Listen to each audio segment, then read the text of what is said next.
Alright, so today I want to make a video updating everyone on the current situation, and then I'll talk about some other stuff as always. So Alberta is up to 67 cases from yesterday. That's up from 61 and 57, I believe. We continue to trend up, but like I mentioned before, I would wait a good week or two before we would panic too much because, like I say, we've been trending up for about 5 or 6 days straight now, but we've only been under this whole quarantine thing for just under 2 weeks now. So I would give it at least another, a good 3 4 weeks under this whole quarantine thing. And if the cases start to trend down, let's say from my hope would be in that 80 to 100K range. If we can trend back down from there, we'll be looking pretty good. But like I say, let's give it about a week or two, and then that's when I would be more confident saying, yeah, we should probably panic a little bit, or we can, or on the other hand, be like, yeah, this is not going to be as bad as what we think it's going to be. Um, anyway, Canada is up to 4,018 cases, which is which I think is up from about 3,700 ish from yesterday. 39 dead. We continue to hover around that 1% death rate, which is actually good compared to most other countries. Alberta is up to 486, which is 2 dead. So Alberta's death rate's even lower than Canada's by quite a bit. Um, 300 cases in Calgary, 111 in the Edmonton area, 37 in Central, 12 in the South, 26 in the north. So again, if you don't live in Edmonton and Calgary, specifically Calgary, the chances of you getting this is extremely low, and it's already low to begin with. So it's at this point, it's not something that I would worry about, but we'll see how it goes. Alberta's up to 36,174 people tested, with 486 of them being positive. So again, obviously, these 36,174 people, I would assume most, if not all of them, thought that they might have it, and just 486% of them had tested positive. So if you think you might have it, the chances of you actually having it is incredibly low, and the chances of you, if you do have it, the chances of you dying is also incredibly low. So it's not something at this point that I would be too concerned about, but again, it's still a little early in the process. So let's talk about some other stuff here. Gun and ammo sales up in Alberta and as well as in the States, and I assume all of Canada as well.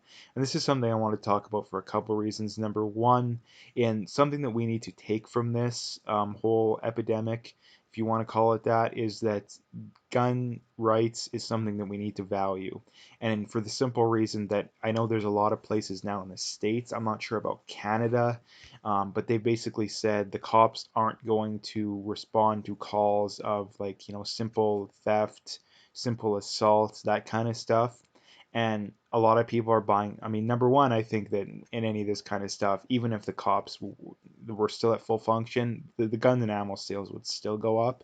But given that that kind of stuff has now been announced, I think that that's driving that even more. And it's smart too that, hey, if the cops say they're not gonna come help you if you get your purse stolen, or if someone steals from your store, it's probably a good idea to have a gun. And like I say, this is something that we need to take too. That I seen this the really big stories that gun store in Los Angeles, that they were interviewing the owner of it and said, yeah, I worked 12 hours straight. Today I didn't get to take one break.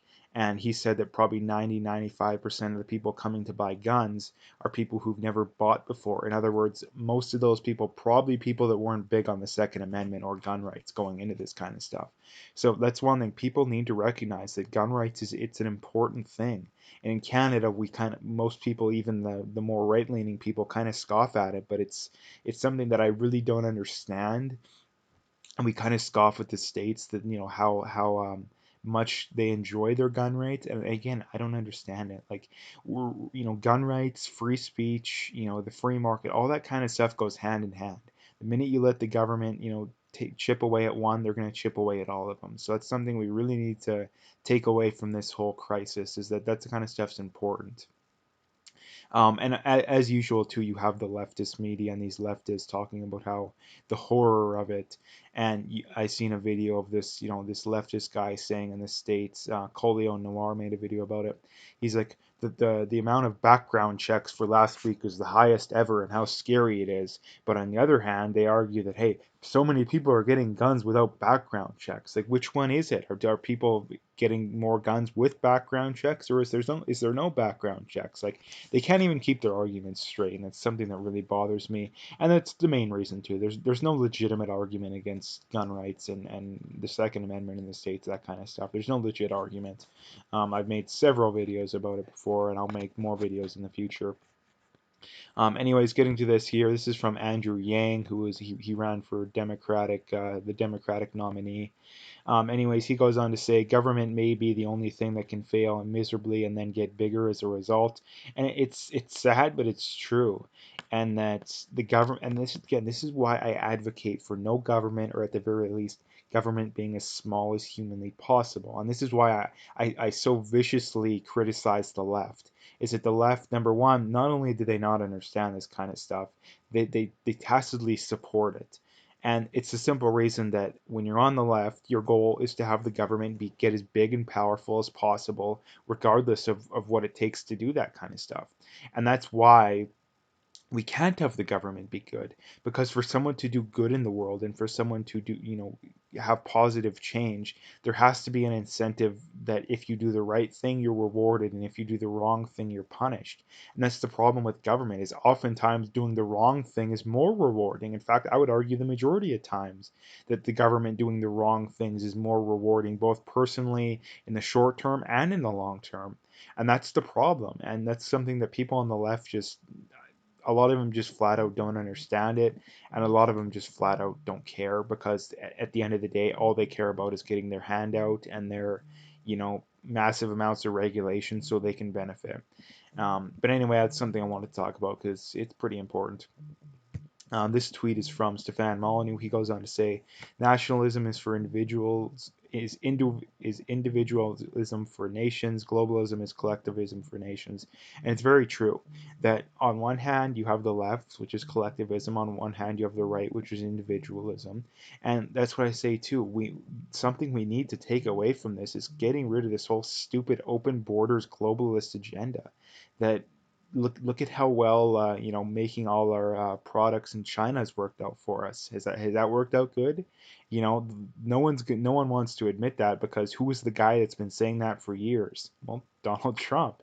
And people literally would rather die, would literally rather suffer terribly, not know how they're going to pay their bills, than admit Trump was right about something, that admit their political ideology was wrong.